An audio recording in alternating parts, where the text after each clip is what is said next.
welcome back to another episode of Archie Sonic Character Files as we explore the histories of the inhabitants on planet Mobius. In this episode, we take a look at the history of the ancient echidna, known as Tikal, and the water god, known as Chaos. Alright, this is going to be a fun one. Not only because it's going to be an episode covering some of my favorite Sonic characters that originated from the games, but I'll also be doing it as a co-op episode. And don't worry, the history of these characters is going to be much shorter than Shadow's. And now, my guest for today.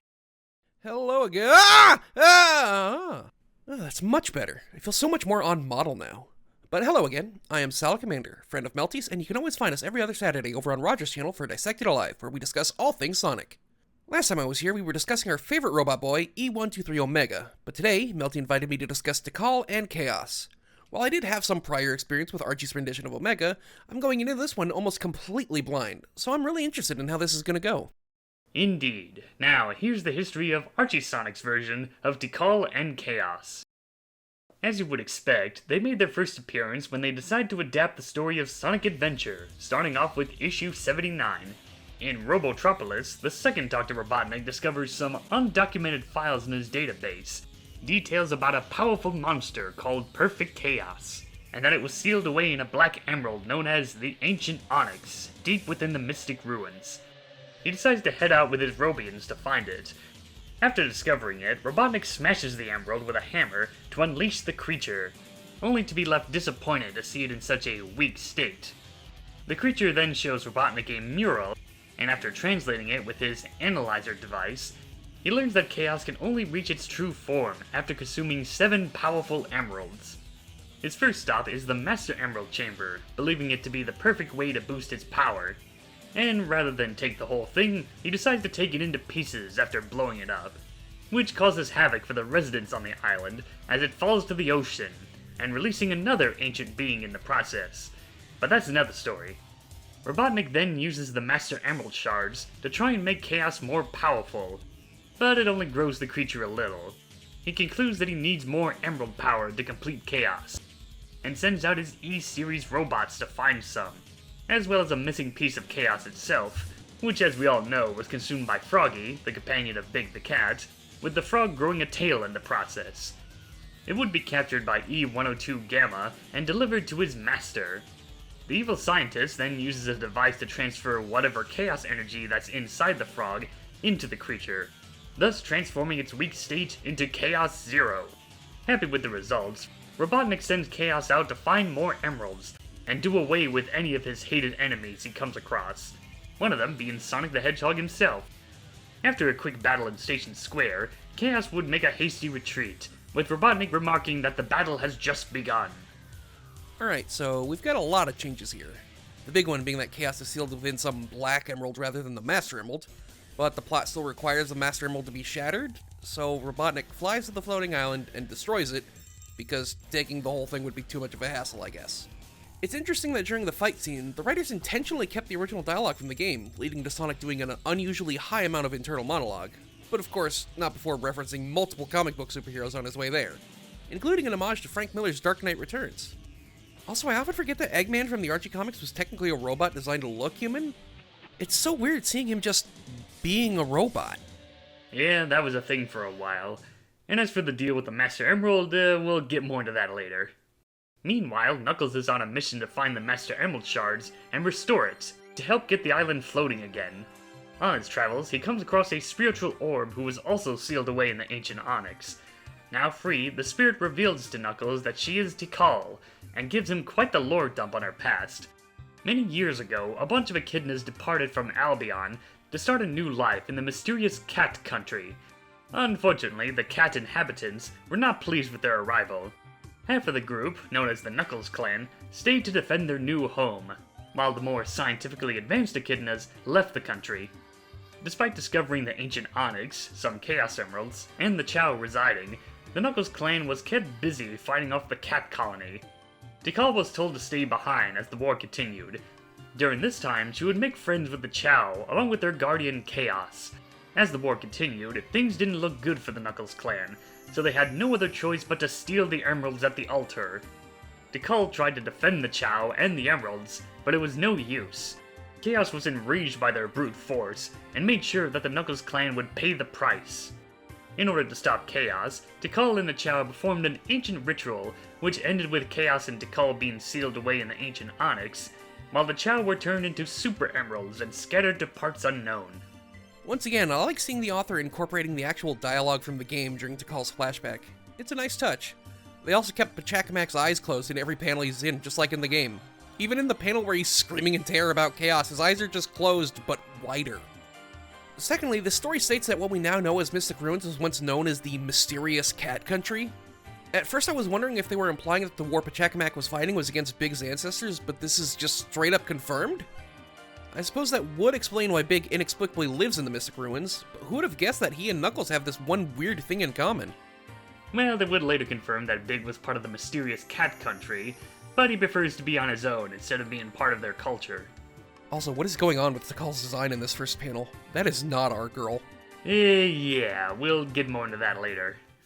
Back with Sonic and the Freedom Fighters, they all split up into teams to find Amy Rose, who has disappeared.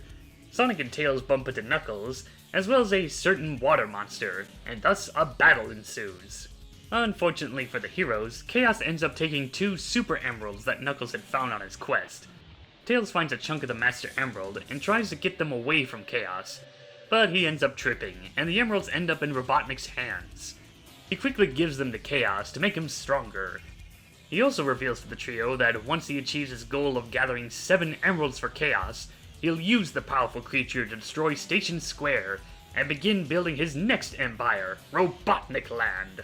With the combined efforts of Sonic and Tails, they manage to trap the creature in a glass bubble, well, for a short time. And after that, the villains make their retreat. Later on, Robotnik would find Big the Cat finding Froggy, along with possessing 2 Super Emeralds.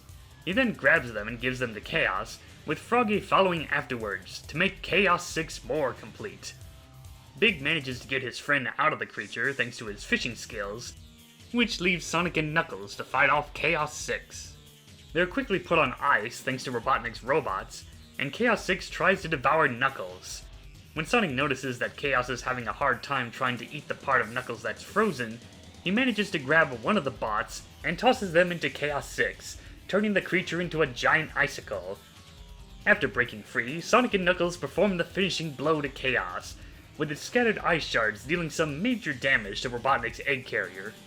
I'm gonna be honest, Chaos not using Chaos Emeralds to power up in this story was an odd choice. Even more so that the replacements are both inexplicable Chaos Emerald-sized Super Emeralds and shards of the Master Emerald. I get that the Master Emerald shards didn't really do anything in the game story other than give Knuckles something to do, but couldn't they have just stuck to one power source in this comic? Anyway, that aside, one aspect of the game they definitely got right was how dumb Robotnik is for sending ice bots to assist his ally that's made of water. But at least here there's some explanation, as the ice keeps Sonic and Knuckles immobilized for Chaos to eat. Now if only he didn't send more than 2. Oh yeah, and also Sonic just uses friction to turn scattered sand particles into a shockingly thick glass ball that also solidifies instantly. You know, as you do. Yeah, the writers on Archie Sonic in the past love throwing in those nonsensical fast bits for Sonic. I mean, this is the same series where he's fast enough to scoop up some water and form it into a ball. After the battle, Chaos would latch onto Robotnik's Eggmobile.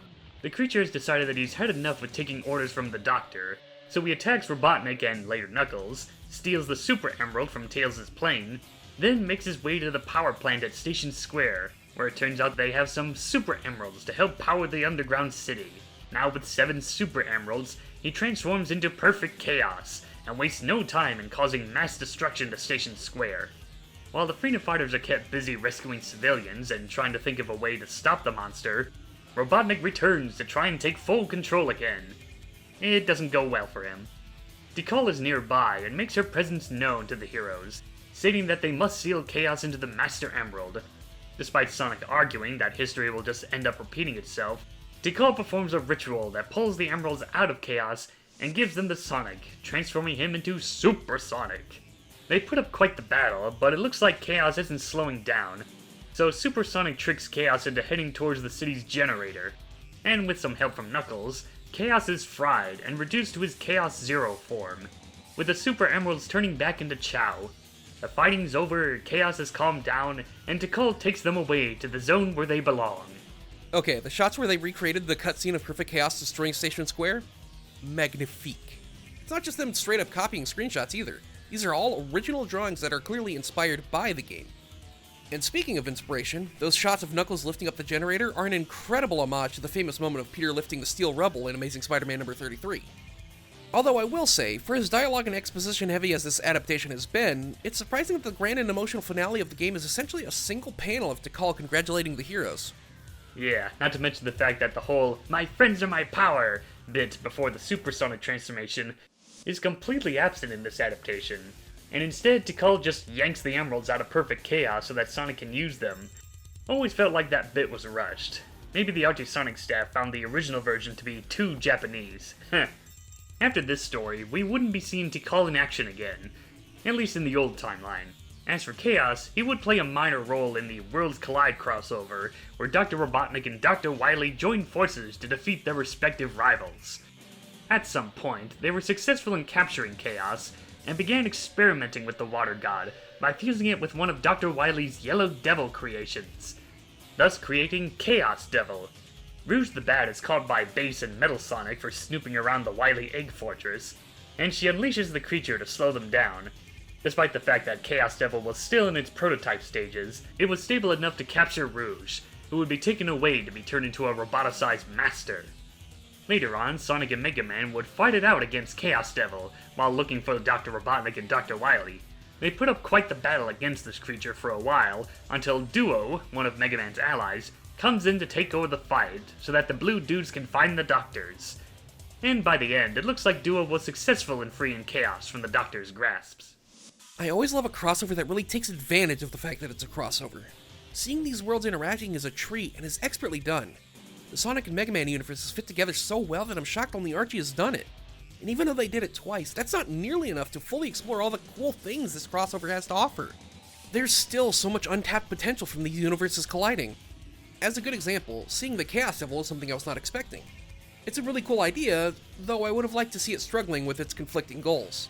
While Yellow Devil is completely obedient to Dr. Wily, Chaos never had any particular loyalty to Robotnik. Yet the Chaos Devil seems to be just another compliant subordinate to the Doctors. And then it's taken care of off-screen. Now let's move on to the new timeline. For the most part, their backstory is more in line with how they were in the game. An Echidna tribe wanted to steal the 7 Chaos Emeralds for power. Tikal tries and fails to stop them. Chaos goes on a rampage, later sealed away in the Master Emerald with Tikal. Then Robotnik decides to make the Water God obey his commands, and yada yada yada, you know the rest. Despite this, both Tikal and Chaos would play some small roles during the Shattered World crisis. When Knuckles notices that the planet is breaking up into pieces, Chaos escapes from the Master Emerald, while Tikal informs Knuckles that he must find a creature known as Light Gaia.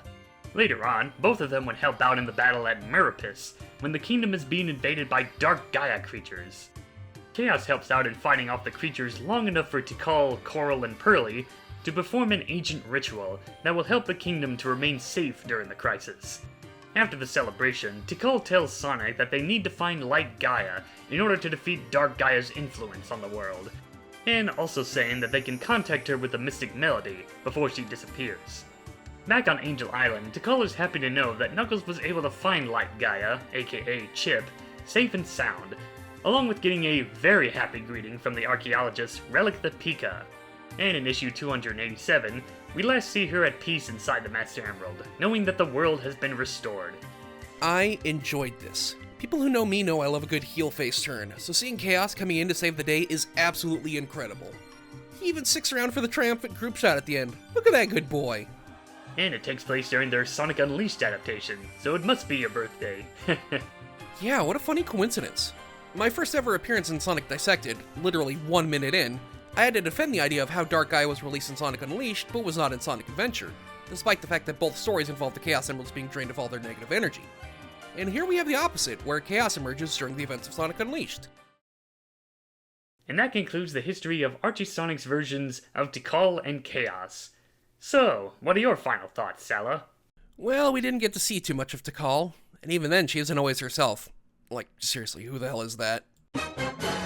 But I can't really complain about her characterization. She's still the same kind-hearted, caring young girl. Chaos as well might actually have more personality than he had in Sonic Adventure. His betrayal of Robotnik in Station Square felt so much more satisfying when you can actually see the anger in his eyes, and the fear on Robotnik's face was just excellent. The Chaos Emerald from the Worlds Collide was a cool idea that unfortunately just didn't get the time to truly shine because there's ironically so much to work with that the writers have to cram so much material into just a few issues that nothing truly gets the time to be fully explored as much as it deserves. I'd love if IDW could get the rights to Mega Man so we could see more crossovers between these two universes. And lastly, for the new continuity, as short-lived as their appearances were, it was nice to see Tikal and Chaos emerging again and joining the heroes in saving the world. These two often feel like afterthought characters, if they're even remembered at all, so to see them actively helping was really cool. Ah, very nice. Now, since the episode is heavily based around Sonic Adventure, I'll briefly go over the development process of this adaptation, because it's very interesting. The story goes that the Archie Sonic staff decided that they wanted to do an adaptation of Sonic Adventure for Archie Sonic to coincide with the game's release. But Sega was being very secretive about the story and anything else related to the game. So artist Patrick Spaziante went out of his way to import a Japanese copy of the game, just so that they had some kind of proper reference material. Of course, they took several creative liberties with the story, like trying to explain how Amy Rose got a redesign, seeing Big the Cat throwing out insults in his debut, along with the very confusing workarounds they had to deal with regarding the emeralds. Now, for the Master Emerald, the last time we saw that thing was in issue 56, the same issue that debuted its creation in Archie Sonic's old timeline, becoming Angel Island's new power source, and a prison for Mammoth Moogle. They couldn't use the idea of Tikal and Chaos being sealed away in there because it didn't exist in the past, hence why they made up the Ancient Onyx to be this throwaway plot device. Then again, the idea of seeing all three characters being crammed into that one big emerald would have been hilarious. As for the absence of the Chaos Emeralds, well, that's a whole other can of worms to get into, so here's the short version. Before Archie Sonic established that there are only 7 different colored Chaos Emeralds, Mobius was populated by a bunch of green Chaos Emeralds.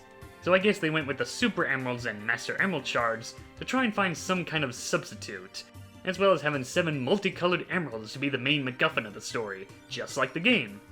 Even so, the coloring of the Super Emeralds in this adaptation is very inconsistent. I guess the coloring artist was drunk or something. Even Ian Flynn couldn't think up of something to clear up all of the mistakes and inconsistencies when asked about it. Ah, that does explain things. Yeah, like I said, these decisions confused me, but it makes sense that if the Master Emerald was only recently created in this continuity, that Tikal and Chaos couldn't have been sealed within it. They just kind of wrote themselves into a corner and had to make the best of it. Indeed. Although now that I think about the Ancient Onyx, it's one hell of a coincidence that Sega would do something similar to that years later in Sonic Superstars, with that dragon creature being sealed away in, get this, a black gem called the Black Onyx. Yeah. Coincidence? Yeah, probably. Tangent aside, here are my personal thoughts on the actual characters. Honestly, I don't have much to say about them. Tikal is still the kind pacifist, and Chaos is still the guy who went through a lot of shit from dealing with echidnas invading his shrine to being forced in working for Robotnik. Only real lame aspect about Chaos in this version is seeing him use the Super Emeralds to become powerful. Now, on paper, that sounds like a cool idea, being charged up by emeralds that are more powerful than the regular Chaos Emeralds. But nah, they still give him the same abilities and same appearances that you would expect from the regular Chaos Emeralds. Funny enough, this adaptation was the last time they felt like using the Super Emeralds in Archie Sonic. And with all the creative liberties they took with the story, I'm surprised they didn't feel like giving us an idea on what a Chaos 3 or Chaos 5 might have looked like. Yeah, there's still forms of Chaos that we've never seen before, and I feel like that could have been a cool opportunity for the comics. Oh well. And then there's Tikal, with her weird history of redesigns and misspelling of her name. Now, from what I can gather, her introduction and lore dump was written by Ken Penders, and it was originally meant to be part of the next issue to the Knuckles spin-off comics, but that series was cancelled, so it was brought over to the main series. We have this panel, where it seems to imply that this tribal warrior is Tikal, but in that same page, we see a more game-accurate design. The only exception is that she's sporting Sonic shoes for some reason. And then the next page, she suddenly grows hair and is wearing a different outfit. I can only hazard a guess that from a writing perspective, this was done to show the passage of time. Her game-accurate look when she was young, then years go by, and now she's older, hence why she has that look when we first see her. But in terms of an artist perspective, it's just one of those things that will remain shrouded in mystery, much like Heavy and Bomb's redesigns. It doesn't help the fact that this is one of the few stories that's left uncredited. I can at least confirm that it's not Ken Penders' own artwork. I saw one source claim that Stephen Butler did the artwork for this story, so maybe he has the answers about Tikal's redesigns? As for the name, it's rather strange that it was spelled correctly in her introduction, but in every other issue it was spelled with a C instead of a K. I know those stories were done by Carl Boilers, so I guess he didn't get the memo about the name. In later reprints, they tried to fix the inconsistencies, like in Sonic Archives Volume 21, where she maintains her game-accurate design throughout the whole story. Well, except for that one panel with the warrior look. And the next volume did fix up the spelling mistake, for the most part. And I guess we should briefly mention the compilation volume, Sonic the Game's Millennium, where they did some minor tweaking with her introduction, and now it just looks like she has a weird lump on her head. Maybe she should get that checked. Oh yeah, I guess we could also briefly mention T-Chaos, the result of combining both Chaos and Tikal into one creature. But that's part of the whole like Mobius universe stuff, and again, that's another can of worms to get into. To keep it short, it's one of the more tragic depictions of Tikal. Oh yeah, I kind of vaguely remember that. This was during the early issues of Sonic Universe, which was the time when I was collecting these comics. There's so much happening in that story, and we really don't have time to unpack all of it. But to keep it short, Tikal and Chaos somehow become fused, and are at some point sealed within the catacombs of Castle Acorn. She feeds off of Chaos energy, but having too much will turn her into perfect Chaos, so she is intentionally left starving. Future Shadow, like the jerk he is, releases her and overfeeds her, unleashing her on the world, and Future Sonic has to team up with the children of the Freedom Fighters to stop her. Speaking of combining creatures into one, Chaos Devil. Yeah, just like with Sala, I think the Chaos Devil was cool, even if it was underutilized. Well, on the plus side, at least it got more screen time than the forgotten Steel Devil in the Dreamwave Mega Man comics. As for the new timeline, their screen time was shorter than before, but it still gave us some cool ideas, like seeing Chaos helping out Sonic and the gang, while explaining that he's responsible for why the oceans didn't dry up when the world shattered, and seeing Tikal's spirit form being her regular design instead of just a ball of light was nice to see. And to think years later, Sega would end up doing the exact same thing with Tikal in that Chow in Space cartoon. Honestly, I feel like that's the way to go if you wanted to bring Tikal back to have an active role in the story again, having that spirit look to her and all that. I always liked Chaos and Tikal in Sonic Adventure, and I can see why fans are always asking Sega to bring them back. Tikal with her kindness and having some mystical powers, while Chaos is the troubled soul who has gone through grief and destruction. They've always been that group of characters who have settled down in that role of making cameos or being mentioned, only coming back for some spin-off mobile phone games for the most part.